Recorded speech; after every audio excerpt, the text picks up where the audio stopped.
When Helena Cartwright, a tech mogul worth $47 million, came home unexpectedly early from a business meeting, she never expected to find her quiet Haitian housekeeper sitting cross-legged on her son's bedroom floor, speaking fluent Mandarin to her autistic 8-year-old, who was responding with perfect pronunciation. What she witnessed in those next few minutes would shatter everything she thought she knew about her own child, and force her to confront the uncomfortable truth about the barriers she'd unknowingly built around him.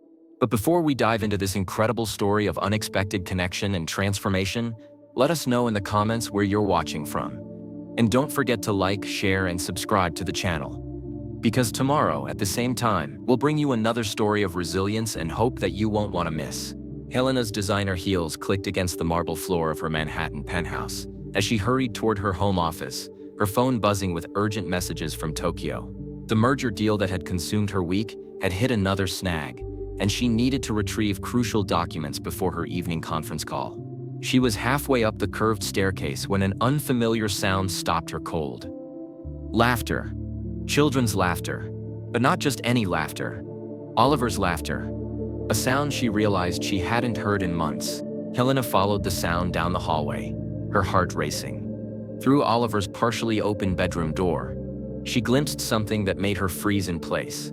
Her 8-year-old son, who hadn't spoken a complete sentence in over 2 years, despite hundreds of thousands of dollars in therapy, was sitting cross-legged on his carpet, animated and engaged. Across from him sat Esther, their Haitian housekeeper of 6 months, holding up colorful flashcards. "Ni hao, Oliver," Esther said in what Helena recognized as Mandarin Chinese. "Ni hao, lo shi Esther," Oliver responded clearly, his pronunciation crisp and confident. Helena's breath caught in her throat. Oliver had been diagnosed with severe autism at age 4. Despite years of intensive therapy, speech pathology, and behavioral intervention, he rarely spoke beyond basic needs. Most days he communicated through gestures or single words, when he communicated at all. Yet here he was, not only speaking but doing so in a foreign language with perfect pronunciation and genuine joy lighting up his face, a face that had seemed shut off from the world for so long. "Very good. Now what color is this?" Esther held up a red card. "Hong Se," Oliver replied without hesitation, then added in English, "Red feels warm like mama's hugs." Helena's hand flew to her mouth. Oliver had just made an emotional connection, something his therapist had been trying to achieve for years. And he'd done it spontaneously, naturally, in the middle of what appeared to be a language lesson she knew nothing about. She remained frozen in the doorway, watching as Esther switched seamlessly to Spanish, then French, each transition met with Oliver's eager participation. This wasn't just language learning. This was her son, alive and engaged in a way she'd never witnessed before. When Esther finally noticed Helena's presence, the joy in the room evaporated instantly. "Mrs. Cartwright," Esther scrambled to her feet, the flashcards scattering across Oliver's carpet. "I didn't expect you home so early." Oliver looked up at his mother with bright eyes. "Maman, Esther taught me how to say butterfly in 4 languages today. Papillon is my favorite because it sounds like music." Helena stared at her son, stunned. He'd just spoken more words in 30 seconds than he typically managed in an entire day. And he'd called her maman, French for mother, with perfect pronunciation. "Oliver, go to your playroom," Helena said, her voice tight with control. "Esther and I need to talk." Oliver's face fell, but he obediently gathered his flashcards and left the room, closing the door behind him with unusual care, another behavior Helena had never seen from him before. The moment they were alone, Helena's composure cracked. What exactly is going on here? Esther's hands trembled as she straightened Oliver's bedding. "Mrs. Cartwright, I can explain. You've been teaching my son without my knowledge or consent," Helena snapped, her voice sharp with anger and something else she couldn't name. "Fear? Hope? Do you have any idea how inappropriate this is?" Oliver has a carefully structured treatment plan developed by leading experts in autism spectrum disorders. "You're not a teacher, you're not a therapist, and you certainly aren't qualified to work with special needs children." Esther stopped moving and turned to face Helena directly. "I never meant to overstep, Mrs. Cartwright. It started by accident. Oliver heard me speaking Creole on the phone with my daughter in Haiti. He became curious, asking me to repeat words, To teach him sounds. I thought it was harmless. Harmless? Helena's voice rose. Oliver doesn't do curious. He has rigid routines and severe communication limitations. His therapists have spent years building structured interventions. And she gestured helplessly at the room where moments before she'd witnessed her son's most animated conversation ever. Mrs. Cartwright, please listen, Esther said softly. Oliver isn't limited the way you think. He's brilliant. His mind works differently. Yes. But in ways that are extraordinary. When he learns languages, he doesn't just memorize words. He connects them to emotions, to colors, to feelings. He told me yesterday that Spanish feels golden and French feels like silver bells. Helena felt the ground shifting beneath her feet. Everything Esther was describing contradicted years of professional assessments and therapeutic goals, but she couldn't deny what she'd just witnessed with her own eyes. This stops now, Helena said, though her voice lacked conviction. Oliver has professionals who understand his condition. Whatever you think you're accomplishing here isn't sustainable, and it certainly isn't safe. Esther's eyes filled with tears, but she nodded. I understand. I'll return to my regular duties only. As Esther moved toward the door, Oliver's voice drifted from the hallway, singing softly in what sounded like Italian. Helena's heart clenched as she realized she'd just silenced the first real breakthrough her son had experienced in years. Helena sat in her study at 2 a.m., surrounded by Oliver's medical files, therapy reports, and educational assessments spread across her mahogany desk. Every document painted the same picture: a brilliant child trapped behind walls of communication difficulty, social withdrawal, and sensory processing challenges. The top specialists in New York had all reached similar conclusions. Oliver would likely need lifelong support and would never achieve typical social or academic milestones. Yet what she'd witnessed that afternoon told a completely different story. She replayed the scene in her mind. Oliver's animated face, his perfect pronunciation, his spontaneous emotional connections, the joy in his voice when he'd called her mama, the way he'd carefully organized his flashcards before leaving the room, a level of consideration and social awareness his therapist insisted he lacked. Her phone buzzed with a text from Dr. Martinez, Oliver's lead behavioral therapist. Remarkable progress in today's session. Oliver attempted several multi-word phrases and showed increased eye contact. He even asked me if I knew any words in Spanish. Whatever changes you've made to his routine, they're working beautifully. Helena stared at the message. She'd made no changes to Oliver's official treatment plan. The only variable was Esther, and she'd just forbidden the woman from continuing whatever magic she'd been working. Unable to sleep, Helena found herself walking past Oliver's room. His door was slightly ajar, and she could hear soft singing from within. She peered inside to find Oliver sitting by his window, looking out at the city lights, singing what sounded like a French lullaby. Frère Jacques, dormez-vous, dormez-vous? The melody was perfect, his pronunciation flawless. But more than that, he looked peaceful, in a way she'd rarely seen. When had he learned this song? How long had Esther been working with him? Helena realized she knew almost nothing about the woman she'd employed for 6 months. She'd hired Esther through a reputable domestic agency based on excellent references for cleaning and cooking. But clearly, there was more to Esther than met the eye. The next morning, Helena made a decision that would change everything. Instead of going to her office, she called in sick and spent the day researching everything she could find about Esther Beaumont. What she discovered would force her to question everything she thought she knew about judgment, opportunity, and the hidden talents of those society overlooks. But first, she needed to witness for herself what happened when Oliver and Esther were together. This time, without interrupting the magic, Helena positioned herself in the hallway outside Oliver's room the next afternoon, her heart pounding as she listened to Esther's footsteps approaching. She'd sent her assistant away and canceled all meetings, determined to understand what she'd stumbled upon. Through the crack in the door, she watched Esther enter Oliver's room, carrying a small basket. Oliver immediately brightened, running to her with more enthusiasm than Helena had seen him show anyone in years. Bonjour, Dr. Esther, Oliver exclaimed in French. Did you bring the new book? Doctor. Helena's breath caught. Why was Oliver calling Esther doctor? Oui, mon petit professeur, Esther replied warmly, pulling out a children's book written in what appeared to be multiple languages. Today we'll learn about emotions in Italian. Are you ready? What followed was unlike any therapy session Helena had ever observed. Esther didn't use clinical techniques or behavioral modification strategies. Instead, she engaged Oliver in what looked like a sophisticated conversation about feelings, using different languages to explore nuanced emotional concepts. In Italian, gioia means joy, but it feels different from happiness, Esther explained. Can you feel the difference? Oliver nodded thoughtfully. Gioia feels like bubbles inside. Happy is bigger, but gioia is more special, like when you find a perfect shell on the beach. Helena's eyes filled with tears.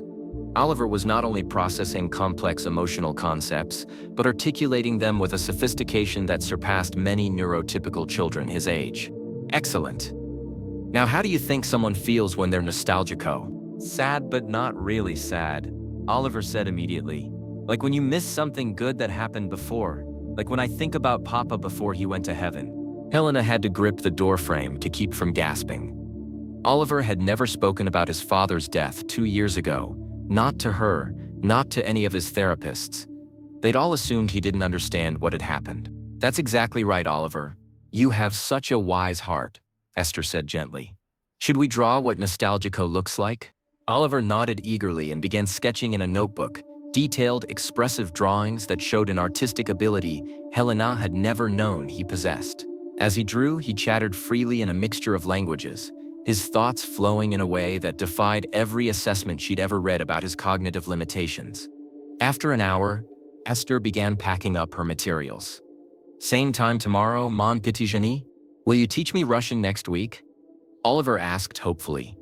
I want to learn how to say I love you in every language, so I can tell Mama in new ways. Helena's heart shattered and healed simultaneously. She pressed her back against the hallway wall, tears streaming down her face, as she finally understood the magnitude of what she'd discovered. Her son wasn't limited or broken, he was extraordinary. And somehow, a woman she'd hired to clean her house had seen what every expensive specialist had missed. But who was Esther really? And why was Oliver calling her doctor? That evening, Helena waited until Oliver was asleep before approaching Esther, who was finishing her cleaning duties in the kitchen. The woman looked up nervously as Helena entered. We need to talk, Helena said. But this time her voice held no anger, only desperate curiosity. Esther set down her cleaning cloth and folded her hands.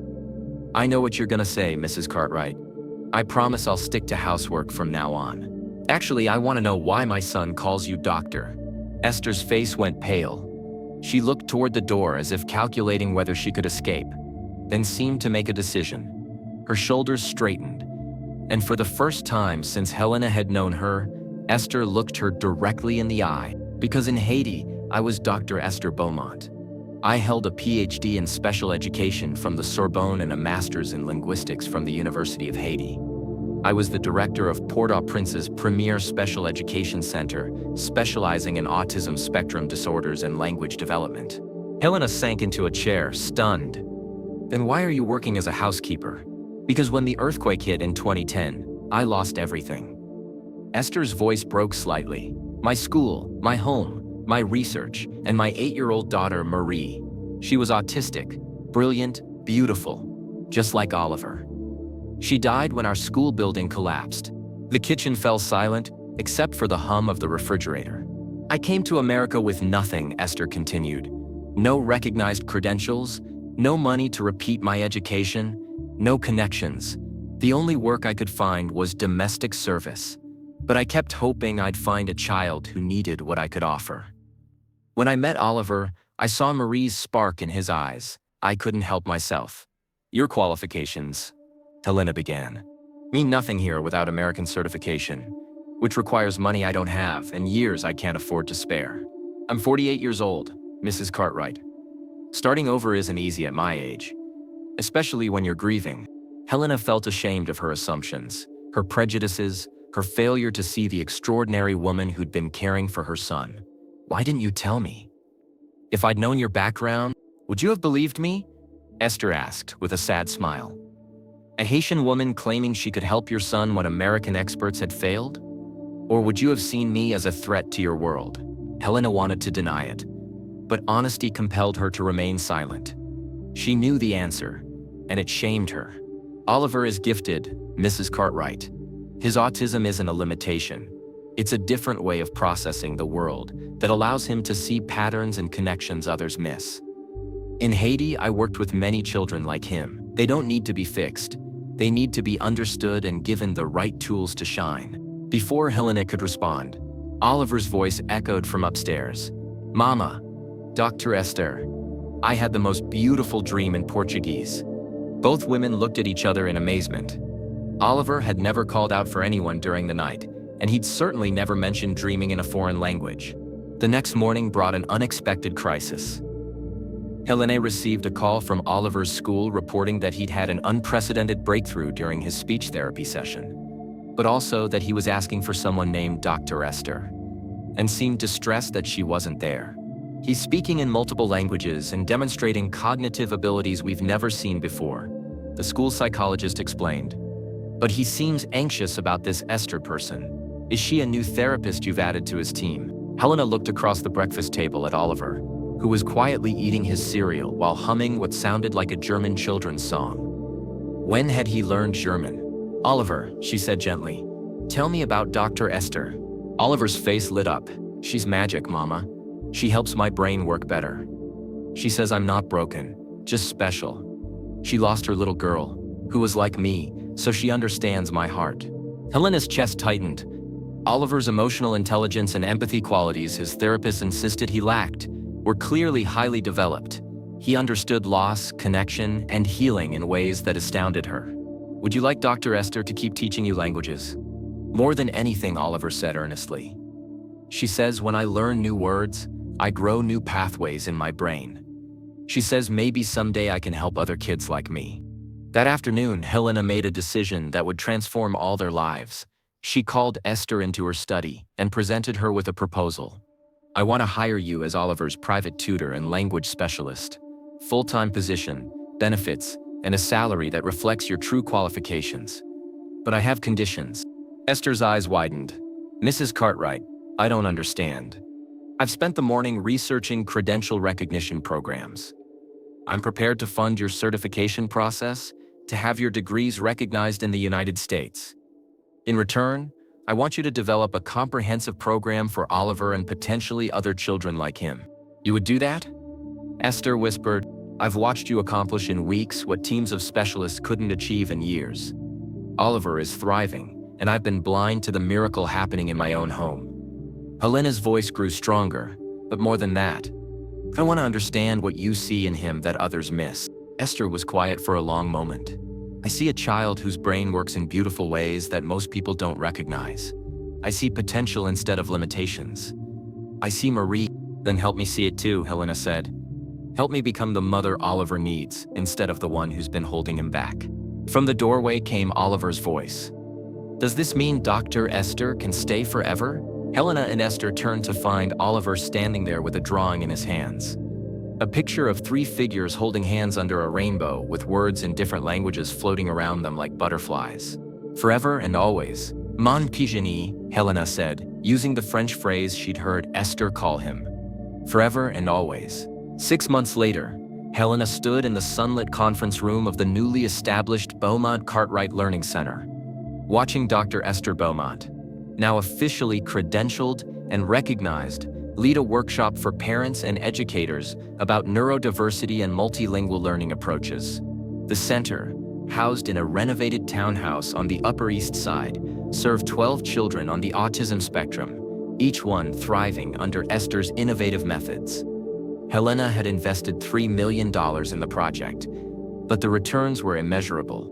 Oliver, now fluent in 7 languages with an 8th on the way, served as a peer mentor for newer students. His confidence had blossomed alongside his linguistic abilities, and his artwork, inspired by the emotions he associated with different languages, had been featured in a gallery show that raised funds for autism research. Mama, look, Oliver called out, rushing to Helena with a certificate in his hands. I passed my Spanish proficiency test. Dr. Esther says I can help translate for the new student from Mexico next week.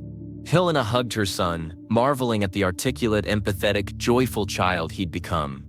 Or perhaps had always been beneath the surface. "I'm so proud of you, sweetheart. Are you proud of Dr. Esther too?" Oliver asked seriously.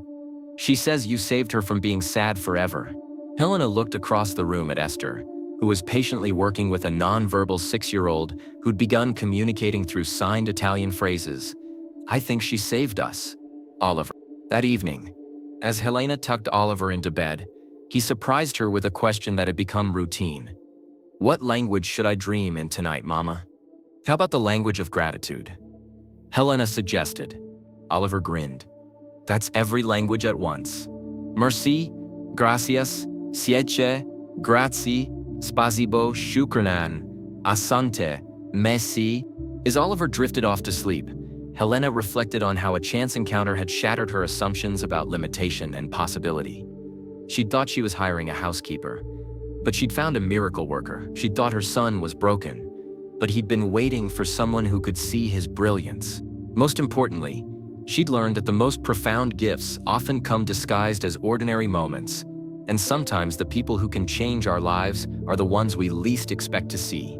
The next morning would bring new challenges, new breakthroughs, and new opportunities to witness the extraordinary potential that exists in every child when they're met with understanding instead of limitation. But tonight, Helena fell asleep to the sound of her son singing a lullaby in 9 languages, his voice carrying the melody of hope, healing, and the beautiful complexity of a mind that sees the world in ways others are only beginning to understand.